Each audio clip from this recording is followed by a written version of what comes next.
تو کسی بھی غیر مسلم کی کوئی نیکی اللہ تعالیٰ فرما رہا ہے میں قبول نہیں کروں. وہ فی الآخرۃ من، دنیا میں صلہ دے گا. نمتعہم قلیلا، دنیا میں ہم ان کو صلہ دیں گے، اس لیے کہا وہو فی الآخرۃ من الخاسرین، آخرت میں ہم ان کو ناکام کر دیں گے، وہ خسارے میں. دنیا میں اپنی نیکی کا کچھ صلہ وہ پائیں گے. قل تمتعوا، خود اللہ بھی کہہ رہا ہے نفع اٹھا لو میں دے رہا ہوں. لیکن موت کے بعد اولئک الذین، یہ وہ لوگ ہیں جنہوں نے دنیا میں اپنے آپ کو سمجھا کہ ہم تو بہت اچھے کر رہے تھے، حبطت اعمالہم، لیکن ان کے اعمال ضائع ہو گئے اور اللہ تعالیٰ نے ان کی کوئی قیمت نہ لگائی. یہ ایک قانون ہو. دوسرا قانون، جو دین پہ چلنے والے ہیں ان کے ساتھ کیا ہوگا؟ اگر وہ پورے دین پر چل رہے ہیں تو پھر قرآن خوشخبری دیتا ہے انتم الاعلون، تم سب سے بلند رہو گے، تم سب سے عزت والے ہوگے، ان کنتم مؤمنین. اگر یہ دین پر چلنے والے ہوں گے پورے تو پھر کیا ہوگا؟ لفتحنا علیہم برکات من السماء والارض، زمین آسمان کی برکتوں کے دروازے تمہارے لیے اللہ تعالیٰ کھول دے گا. صرف دنیا میں اللہ کیا کرے گا اس کو میں آپ کو بتا رہا ہوں جو اللہ نے قرآن میں وعدے کیے ہیں. اگر تم پر کوئی دشمن چڑھ آتا ہے تو وَكَانَ حَقًّا عَلَيْنَا نَصْرُ الْمُؤْمِنِينَ، پھر میرے ذمے ہے میں تمہاری مدد کروں. اور اگر اللہ تمہاری مدد کرے تو پھر کیا ہوگا؟ پھر وَلَن تُغْنِيَ عَنْكُمْ فِئْتُكُمْ شَيْئًا وَلَوْ كَثُرَتْ وَأَنَّ اللَّهَ مَعَ الْمُؤْمِنِينَ. پھر ساری دنیا تم پہ چڑھائی کر دے اور اللہ تمہارے ساتھ ہو تو پھر تمہارا کوئی کچھ نہیں بگاڑ سکتا. اللہ کے محبوب کا فرمان ہے، مسلم شریف کی روایت ہے، صحیح ساری کتابوں میں ہے، لن یغلب 12,000 من قلت، 12,000 اگر مسلمانوں کی تعداد ہو پوری دنیا میں، صرف 12,000، اور باقی ساری دنیا کا باطل ایک طرف ہو، تو انہیں اس وجہ سے شکست نہ ہوگی کہ یہ تھوڑے تھے، اس وجہ سے شکست نہیں ہوگی. اگر 12,000 کو شکست ہوئی ہے 12 لاکھ کے مقابلے میں یا 12 کروڑ کے مقابلے میں، تو شکست کی وجہ اللہ تعالیٰ کا نبی فرما رہا ہے کمی نہیں ہے، شکست کی وجہ ان کا اللہ سے تعلق کا ٹوٹنا یا ان کے اندر گناہوں کا پایا جانا، ورنہ 12,000 مسلمان ساری دنیا کے لیے کافی ہیں. لن یغلب 12,000 من قلت، 12,000 پر کوئی غالب نہیں آ سکتا. وَأَنَّ اللَّهَ، ویسے تو ایک مسلمان ہو تو اس پہ کوئی غالب نہیں آ سکتا جب اللہ ساتھ ہو. نبی ایک ہی تو ہوتا ہے، اکیلا نبی ہوتا ہے اور سارا کفر اس کے سامنے ہوتا ہے. اور ہود علیہ السلام تو ایسی قوم کے سامنے آئے تھے جن کے قد اس پلر کو دگنا کرو تو تب جا کے ان کا قد بنتا تھا. اتنے قد آور قوم تھی کہ 30 40 ہاتھ، یعنی کوئی 60 فٹ ان کا قد بنتا تھا. اور ان کے مقابلے میں اللہ نے لشکر کی وجہ ایک بھیجا، صرف ہود. وَإِلَىٰ عَادٍ أَخَاهُمْ هُودًا، ہم نے عاد کی طرف ہود کو بھیجا تو سارے مل گئے لیکن ہود علیہ السلام کو ہاتھ نہیں لگا سکتے، ایک ہی کافی ہوتا ہے. لیکن یہ اسباب کی دنیا ہے، اسباب کی دنیا ہے، تو یہاں بطور سبب یہ معجزات کا جہان نہیں، نبیوں کا معاملہ اور ہوتا ہے اور امت کا معاملہ اور ہوتا ہے. نبیوں کے ساتھ اللہ تعالیٰ کا نظام خصوصی چلتا ہے اور عام انسانوں کے ساتھ اللہ تعالیٰ کا نظام عمومی چلتا ہے. ہمیں مکڑی کے جالے سے اللہ نہیں چھپائے گا. کافر پہنچ گئے اور سامنے کھڑے ہوئے ہیں، اور وہ جب آپ ہجرت کی رات نکلے 27 صفر نبوت کے 14ویں سال رات کو نکلے اور جا کر غار ثور میں چھپے، تو کھوجی پاؤں کو دیکھتے دیکھتے غار پر پہنچ گیا لوگوں کو لے کر کہ یہاں پاؤں کا نشان ہے. لیکن اس کے پہنچنے سے پہلے اللہ نے ایک بیل اٹھائی، اس بیل میں مکڑیوں کو بھیجا، مکڑیوں نے جالا تن دیا اور ایک کبوتری نے انڈے دے دیے. جتنی دیر میں یہ لوگ پہنچے اتنی دیر میں یہ کام ہو چکا تھا. اب آگے کھوجی کہنے لگا پاؤں کا نشان یہاں تک، تو ابی بن خلف کہنے لگا یہ جالا تو محمد کی پیدائش سے بھی پہلے کا ہے، تو ہمیں کہاں لے کر آ گیا. اور دوسرا پھر آپ سامنے ہیں، یہ نہیں کہ کوئی چھپے میں غار ثور کو ٹیڑھا میں سیدھا ایسے چوڑا سا دہانا ہے اور اس کے سامنے بیٹھا ہوا آدمی نظر آتا ہے، یہ اللہ کا خصوصی نظام ہے، یہ عام انسانوں کے ساتھ نہیں چلتا. اس لیے اللہ کے نبی نے سبب کی دنیا کے لیے فرمایا کہ 12,000 اگر مسلمان ہوں تو انہیں کمی کی وجہ سے شکست نہیں ہو سکتی. اسکندریہ بڑا مضبوط شہر تھا مصر کا، اس کو فتح ہونے میں دیر ہو گئی اور مسلمانوں کا لشکر تھا 4,000 کا. تو حضرت عمرو بن عاص رضی اللہ تعالیٰ عنہ نے عمر رضی اللہ تعالیٰ عنہ کو خط لکھا کہ یہاں بہت بڑا لشکر ہے اور میں 4,000 کے ساتھ ان کا مقابلہ نہیں کر سکتا، اب میری مدد کے لیے فوج روانہ کرو. تو عمر رضی اللہ تعالیٰ عنہ نے 4,000 اور بھیج دیے، 4,000، اور ان 4,000 کے ساتھ 4 آدمی ہیں، ایک زبیر بن عوام اور ایک مقداد بن اسود، یہ مہاجرین میں سے، اور عبادہ بن صامت اور مسلمہ بن مخلد، یہ انصار میں سے، 2 مدینے کے 2 مکہ کے. ان 4 کو ان کے ساتھ، تو یہ 4,000 جمع 4. تو عمر رضی اللہ تعالیٰ عنہ نے عمرو بن عاص رضی اللہ تعالیٰ عنہ کو خط لکھا کہ میں تیرے مدد کے لیے 4,000 آدمی بھیج رہا ہوں، ان کے ساتھ 4 آدمی اور ہیں، ان میں ہر آدمی 1,000 کے برابر ہے، 1,000 کے برابر ہے، لہذا میں 4,000 نہیں، میں 8,000 تیری مدد کے لیے بھیج رہا ہوں، اور تم پہلے سے 4,000 ہو تو تم 12,000 ہو گئے. تو 12,000 کو کمی کی وجہ سے کوئی شکست نہیں دے سکتا. تم جب میرا یہ لشکر پہنچے تو تم سارے مسلمانوں کو آخرت کی ترغیب دو اور اللہ کا نام لے کر قدم بڑھاؤ، اللہ تمہیں فتح عطا فرمائے گا.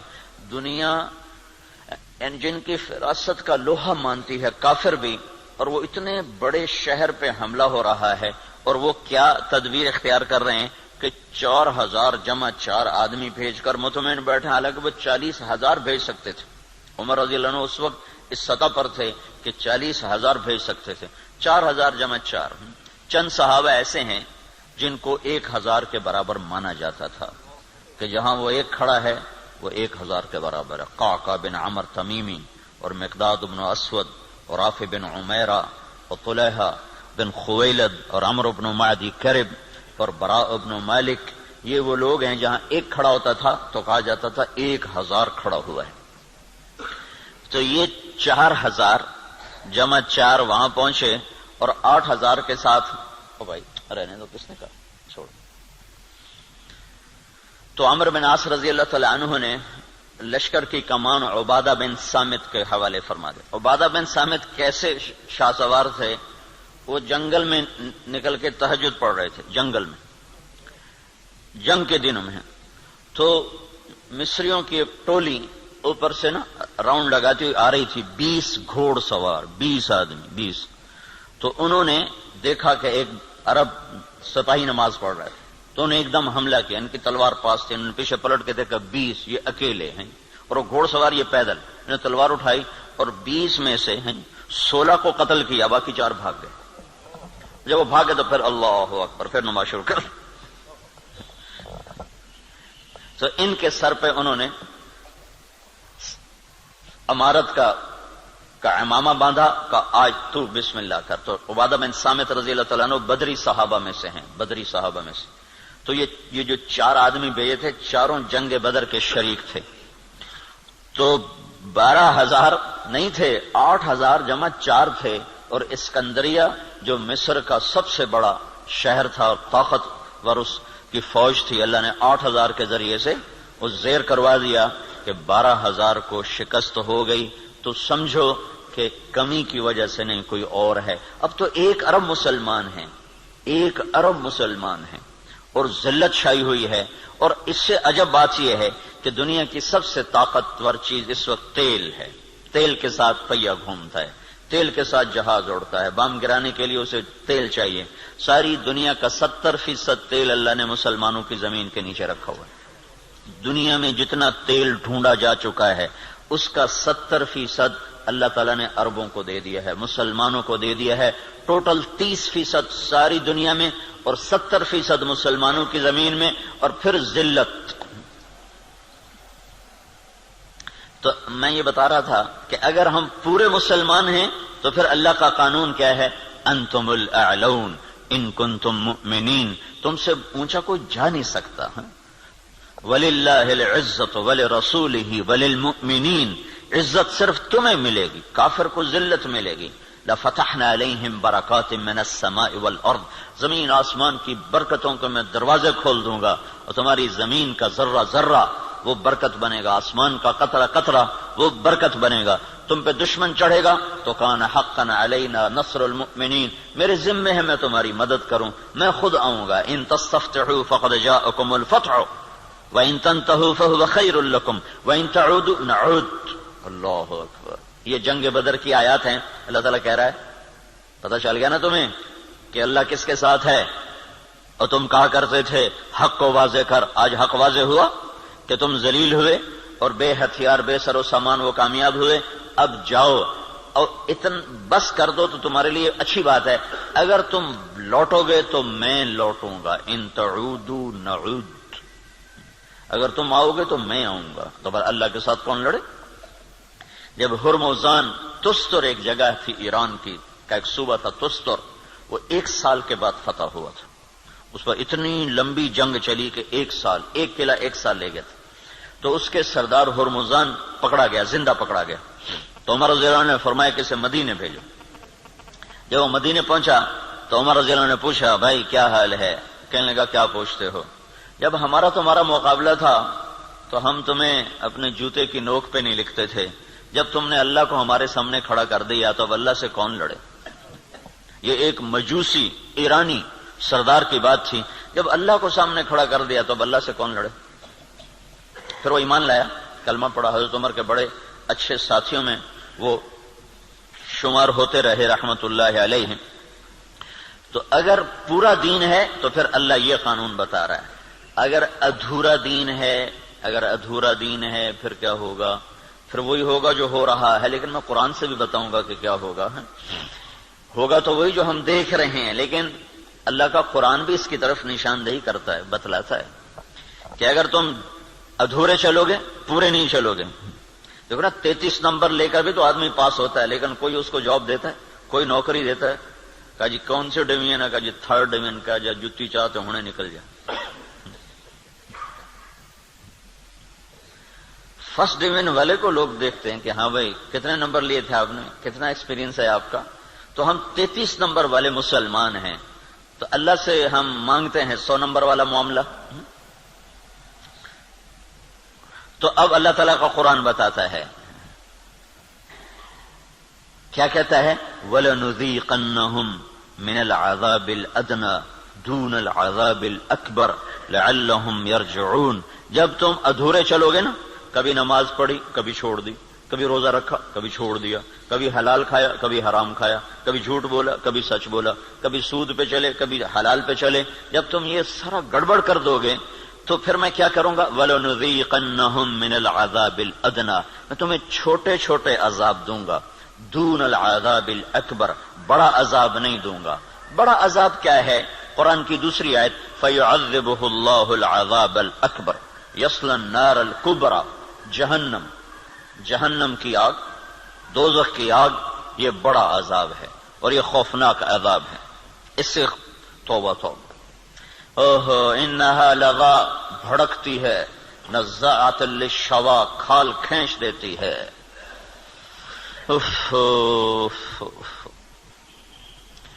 اللہ تعالیٰ کہہ رہا ہے میں چاہوں گا کہ تمہیں دوزخ میں نہ ڈالوں، یہیں صاف کروں. پھر بھی گناہ رہ گئے تو پھر جہنم میں جائے گا. پھر بھی اگر رہ گئے تو جہنم میں جائے گا. جب کوئی آدمی فرض نماز چھوڑ دیتا ہے اور پھر وہ توبہ نہیں کرتا، چھوڑے ہی جاتا ہے تو اس کے نام کا ایک دروازہ جہنم میں کھول دیا جاتا ہے. اسے اس دروازے میں سے گزرنا پڑے گا چاہے ایمان پہ خاتمہ ہو. اللہ تعالیٰ کے نبی جب معراج پر گئے تو ایک جگہ دیکھا لوگ الٹے لٹکے ہوئے نا، تو ان کو نیچے سے آگ جلا رہی، ان کے پاؤں بندھے ہوئے رسے سے اور ان کو نیچے سے آگ جلا رہی. تو آپ نے پوچھا یہ کون لوگ ہیں؟ کہا جو روزہ نہیں رکھتے تھے. تو روزہ نہ رکھنا یہ تو مسلمان کے لیے، کافر سے تو روزہ مطلوب نہیں. ایک جگہ آپ نے دیکھا ایک آدمی لیٹا ہوا ہے تو ایک فرشتے کا ہاتھ میں پتھر ہے بہت بڑا، اس کے سر کے اوپر مارتا ہے، اس کا سر کیما ہو جاتا ہے. پتھر دور جا گرتا ہے، وہ پتھر اٹھانے جاتا ہے، واپس آنے تک اس کا سر ٹھیک ہو جاتا ہے، وہ پھر اس کے سر پہ پتھر مارتا، وہ پھر قیمہ قیمہ ہو جاتا ہے۔ تو آپ نے پوچھا یہ کون ہے؟ کہ یہ وہ جو عشاء کی نماز پڑھے بغیر سو جاتا تھا، جو عشاء پڑھے بغیر۔ اور لاکھوں کروڑوں مسلمان ایک نماز بھی نہیں پڑھتے، عشاء کی کیا بات ہے، ایک بھی نہیں پڑھتے۔ تو بڑا عذاب آگے کا ہے، بہت خوفناک ہے، بہت خوفناک ہے۔ آگے آپ گئے تو آپ نے دیکھا ایک آدمی کا پیٹ ہے جیسے گنبد ہوتا ہے، گنبد کی طرح بڑا پیٹ ہے، اس پیٹ کے اندر سانپ گھسے ہوئے ہیں اندر، اور اس کو اندر سے ڈس رہے ہیں، اس کی چیخ و پکار ہے۔ تو آپ نے کہا یہ کون ہے؟ کہ یہ سود کھانے والے۔ تو بڑا عذاب آگے ہے، زلزلہ، دشمن کی چڑھائی، دشمن کے ہاتھوں قتل، دریاؤں کا سوکھ جانا، بجلی کا ختم ہو جانا، محبتوں کا اٹھ جانا، برکتوں کا اٹھ جانا، آپس کی لڑائیاں، قتل و غارت، بد امنی، مہنگائی، یہ ہے وَلَنُذِيقَنَّهُم مِّنَ الْعَذَابِ الْأَدْنَىٰ، چھوٹے چھوٹے عذاب دوں گا، دون العذاب الاکبر، بڑا نہیں دوں گا، لعلہم یرجعون، شاید تم مسجدیں بھر دو اور تم توبہ کر لو اور تم اللہ کے سامنے جھک جاؤ اور تم اللہ کو منا لو اور اللہ کے نبی کے طریقوں پر آ جاؤ، تو ما یفعل اللہ بعذابکم ان شکرتم وآمنتم وکان اللہ شاکرا علیما۔ اللہ تعالیٰ فرماتا ہے تمہیں سزا دے کے مجھے کیا خوشی ہوتی، تمہیں سزا دے کے مجھے کیا خوشی ہوتی، تم انسان بنو، جو کہتا ہوں کرو، جس سے روکتا ہوں چھوڑو، تو میں تمہیں عذاب دے کے مجھے کوئی خوشی نہیں ہے، لیکن تم میرے من کے چلو، میرے بن کے۔ آپ 5000 تنخواہ دے کر اگلے کی کھال اتار دیتے، ذرا سا گڑبڑ کر دے تو اس کی ماں بیٹی نہیں چھوڑتے، اور اللہ تعالیٰ سر سے لے کر پاؤں تک وجود دیتا ہے، ایک سیل ساری دنیا مل کے نہیں بنا سکتی، ایک سیل میں جو جہان کام کر رہا ہے ساری دنیا عاجز ہے اس ایک سیل کا، صرف ایک سیل کا جہان سمجھنے سے دنیا کا انسان عاجز ہے، اور کئی کھرب سیلز جمع ہوتے ہیں تب اللہ ایک انسان بناتا ہے، ہر سیل میں ایک کائنات ہے جس کا نظام اللہ تعالیٰ چلاتا ہے، تو اس کے بعد اس کا اتنا حق نہیں ہے کہ میری مان کے چل، میری مان، اطیع اللہ و اطیع الرسول، اللہ کی مانو اور اللہ کے رسول کی مانو، اپنی مرضی پہ نہ چل۔ اور پھر اس میں اللہ تعالیٰ ایک ہمارے ساتھ سودا کرتا ہے کہ عبدی انت ترید وانا ارید ولا يكون الا ما ارید فان سلمت لي فيما ارید كفيتك فيما تريد وان لم تسلم لي فيما ارید اتعبتك فيما تريد ولا يكون الا ما ارید۔ اے میرے بندے، ایک تیرا ارادہ ہے، ایک تیرے رب کا ارادہ ہے، جو تو چاہتا ہے وہ اللہ کے ارادے کے بغیر نہیں ہو سکتا، جو اللہ چاہتا ہے وہ تمہارے بغیر کر دیتا ہے۔ تو ایک کام کرو، یہ اس چند روزہ زندگی میں جو میں کہوں کرتے جاؤ کرتے جاؤ کرتے جاؤ کرتے جاؤ، یہ نہ دیکھو کہ نفع کیا ہے نقصان کیا ہے، یہ دیکھو کہ اللہ کیا چاہتا ہے اور اللہ کا رسول کیا کہتا ہے، بس تم یہ کرتے جاؤ تو کیا ہوگا، کفیتک فیما ترید، جو تم چاہو گے میں کر دوں گا۔ وَإِن لَّمْ تُسَلِّمْ لِي فِيمَا أُرِيدُ، اگر تم نے یہ نہ کیا تو أَتْعَبْتُكَ فِيمَا تُرِيدُ وَلَا يَكُونُ إِلَّا مَا أُرِيدُ، تو پھر میں تمہیں تیری چاہتوں میں تھکا دوں گا، تجھے خوار کر دوں گا، اور ہوگا وہ جو تیرا رب چاہتا ہے۔ تو ادھورے دین پر کیا ہوتا ہے، ادھورے دین پر ہاں اللہ تعالیٰ یوں کہتا ہے، ضرب اللہ مثلا قریة كانت آمنة مطمئنة يأتيها رزقها رغدا من كل مكان فكفرت بأنعم الله فأذاقها الله لباس الجوع والخوف بما كانوا يصنعون۔ جب تم دین پر چلتے ہو تو اللہ کہتا ہے میں خوف دور کر دیتا ہوں، ولا يبدلنهم من بعد خوفهم امنا، میں خوف دور کرتا ہوں، امن قائم کرتا ہوں، بے برکتی دور کرتا ہوں، برکتیں لے کر آتا ہوں۔ اور جب تم بگڑتے ہو تو پھر میں کیا کرتا ہوں کہ میں ساری برکتیں واپس لیتا ہوں، پھر اور کیا کرتا ہوں، پھر میں خوف طاری کرتا ہوں اور بھوک طاری کرتا ہوں، فَأَذَاقَهَا اللَّهُ لِبَاسَ الْخَوْفِ وَالْجُوعِ۔ جب تم میری مانتے ہو تو زمین آسمان تمہاری نوکری کرتے ہیں، اور جب تم پھر ٹکراتے ہو تو پھر کیا ہوتا ہے کہ میں برکتیں واپس لیتا ہوں اور بھوک اور خوف کا لباس پہنا دیتا ہوں۔ دیکھو یہاں لباس کا ہے، لباس ہے، لباس سارے جسم پر ہوتا ہے، خوف دل کی کیفیت کا نام ہے اور بھوک پیٹ کی کیفیت کا نام ہے۔ صرف پیٹ میں بھوک ہوتی ہے اور سارا بدن بے قرار ہوتا ہے، صرف دل میں خوف ہوتا ہے اور سارا بدن بے قرار ہوتا ہے، اور اگر جسم کے ایک ایک رونگٹے میں بھوک پڑ جائے اور ایک ایک رونگٹے میں بھوک ڈال دی جائے اور ایک ایک رونگٹے میں اللہ تعالیٰ خوف ڈال دے تو پھر اس آدمی کا کیا حال ہوگا، یا اس معاشرے کا کیا حال ہوگا جس کے روئیں روئیں میں خوف اور بھوک کو ڈال دیا جائے۔ تو یہ اللہ تعالیٰ چھوٹے عذاب کی نشاندہی کر رہا ہے اپنی کتاب میں، اپنے قرآن میں، کہ جب تم نافرمانیاں کرتے ہو تو ظہر الفساد فی البر والبحر، زمین و آسمان میں، بر خشکی اور تری میں، کبھی سمندروں میں موجیں اٹھتی ہیں، کبھی زمین کی برکتیں گم ہو جاتی ہیں، کبھی زمین کپ کپاتی ہے، کبھی پہاڑ لرز جاتے ہیں، کبھی آسمان بے موسم بارشوں پہ اتر آتا ہے، کبھی ہوائیں پاگل ہو جاتی ہیں، کبھی محبتیں مٹ جاتی ہیں۔ یہ کیوں ہوتا ہے؟ یہ کیوں ہوتا ہے؟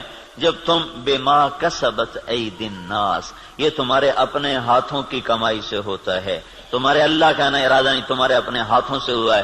بما کسبت ایدی الناس، یہ تمہارے اپنے ہاتھوں کی وجہ سے ہے۔ لیذیقہم بعد الذی عملوا، اللہ کہہ رہا ہے یہ تمہارے پوری سزا نہیں ہے، چھوٹی سزا، تھوڑی سزا، تھوڑی سزا کہ تم اللہ کی طرف رجوع کرو۔ تو بھائیو، مکمل دین ہے تو اللہ کا قانون اور ہے، ادھورا دین ہے اللہ تعالیٰ کا قانون اور ہے۔ زمین آسمان اللہ کے ہیں، قانون بھی اللہ کا چلتا ہے، زمین آسمان اللہ کی بادشاہی ہے، حکم بھی میرے اللہ کا چلتا ہے، یہاں کوئی پر نہیں مار سکتا، دم نہیں مار سکتا۔ ایک کتاب میں نے حدیث پڑھی، اللہ تعالیٰ نے ایک نبی سے فرمایا، یاد رکھ تیرے بدن پہ جو مکھی بیٹھتی ہے نا، وہ بھی تیرے رب کی اجازت سے بیٹھتی۔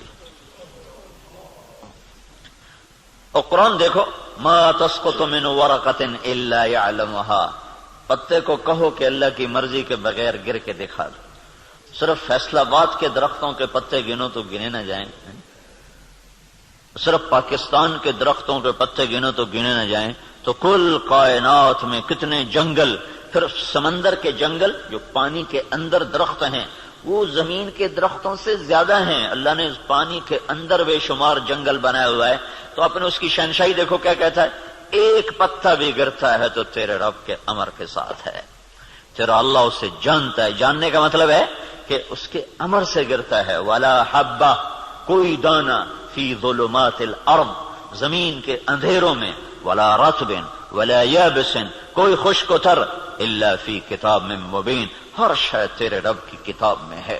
اتنی بڑی بادشاہی کا مالک ہو اور ہم بے وقوف لوگ اسی سے ٹکرانا شروع کر دیں تو ہم سے بڑا دیوانہ کون ہوگا؟ جھوٹ کے بغیر کام نہیں چلتا، سبحان اللہ، یہ مسلمان کہتا ہے۔ سود کے بغیر کام نہیں چلتا، یہ مسلمان کے جب بول ہوں تو زمین آسمان کانپے نہ تو کیا کرے؟ الا لعنت اللہ علی الکاذبین، اللہ نے کہا غور سے سنو، جھوٹوں پہ اللہ کی لعنت۔ اور یہ سب تاجر کہتے ہیں جھوٹ کے بغیر کام نہیں چلتا۔ ایک تاجر نے نا، اچھا بڑا تاجر تھا، وہ 3 دن لگا داڑھی رکھ لی چھوٹی چھوٹی، مجھے بڑی خوشی ہوئی۔ کچھ دن بعد ملاقات ہوئی تو شیو کیا ہوا۔ میں نے کہا یہ کیا کیا؟ کہنے لگا جو سارا دن جھوٹ بولنا پڑتا تو میں نے شیو کرا دیا۔ میں نے کہا اللہ کے بندے، کوئی داڑھی کی وجہ سے جھوٹ حرام ہے؟ جھوٹ تو کلمے کی وجہ سے حرام ہے۔ اب تو نے 2 گناہ شروع کر دیے، داڑھی بھی منڈائی، جھوٹ بھی بولا، تو اب داڑھی منڈانے سے جھوٹ حلال ہو گیا۔ جھوٹ کا حرام ہونا داڑھی کے ساتھ نہیں ہے، جھوٹ کا حرام ہونا کلمے کے ساتھ، کہ تو کلمہ پڑھ کے جھوٹ، تو یہ کیوں کہتا ہے کہ داڑھی رکھ کے جھوٹ بولوں مجھے شرم آتی ہے؟ تو یہ کہ کلمہ پڑھ کے جھوٹ بولوں مجھے شرم آتی ہے۔ کلمہ پڑھنے کے بعد جھوٹ بولنا بے حیائی ہے نا، کہ داڑھی رکھنے کے بعد۔ داڑھی تو سکھوں نے بھی رکھی ہوئی۔ یہ میرے اللہ کے نبی کا امر ہے، حکم ہے، یہ اور حکم ہے، وہ اور حکم ہے۔ ایک کی وجہ سے دوسرا چھوڑ دوں، ایک کی وجہ سے دوسرا چھوڑ دوں، یہ کہاں کی نادانی ہے؟ تو اس کو بات سمجھ میں اس نے پھر رکھ لی۔ تو اب جب تاجر کہے جھوٹ کے بغیر کام نہیں چلتا، سود کے بغیر تجارت نہیں چلتی، اور اللہ کہے لعنت اللہ علی الکاذبین، جھوٹوں پہ اللہ کی لعنت، اور اللہ تعالیٰ کہے فاذنوا بحرب من اللہ ورسولہ، یا سود چھوڑ دو یا اللہ اس کے رسول سے جنگ لڑنے کے لیے تیار ہو جاؤ۔ ہماری تو جنگ اللہ، امریکہ سے تھوڑی ہماری جنگ ہے، یا ہندوستان سے تھوڑی ہماری جنگ ہے، یا اسرائیل سے ہماری جنگ، تو ہماری تو اللہ سے جنگ ہوئی پڑی، اللہ ہمارے خلاف جنگ کر رہا ہے۔ اصل تو مقابل میں اللہ آیا ہوا ہے، اللہ اس کا رسول آیا ہوا ہے۔ صرف اللہ اکیلا نہیں ہے، یعنی ایسا اعلان اللہ نے کسی جگہ کیا ہی نہیں. تو کتنی بے غیرتی ہے کفر. دنیا کا سب سے بڑا گناہ ہے کفر. دنیا کا سب سے بڑا جرم ہے شرک اور کفر کہ شہنشاہ اعظم خلاق علیم کو نہ ماننا یا ماننا تو اس کا شریک ماننا. اللہ تعالیٰ نے اس کے لیے نہیں کہا کہ میں تیرے خلاف لڑائی کروں گا. ان کو دھمکیاں دیں جہنم میں ڈالوں گا, آگ میں ڈال دوں گا, تباہ کر دوں گا. لیکن سود کھانے والا 5 وقت کا نمازی بھی ہے تو اللہ کہتا تیار ہو جا, تیری میری جنگ ہے. اور صرف میری نہیں, میرا رسول بھی تیرے ساتھ جنگ کرے گا. میں بھی کروں گا, میرا رسول بھی کرے گا. بڑا جگر ہے لوگوں کا جو اتنے بڑے اعلان کے بعد کہیں جی سود کے بغیر تو پھر کام نہیں چلتے. تو یہ جب دین ادھورا ہوتا ہے تو پھر کیا ہوتا ہے, یہ سارا میں آپ کو قرآن پاک سے بتا رہا ہوں.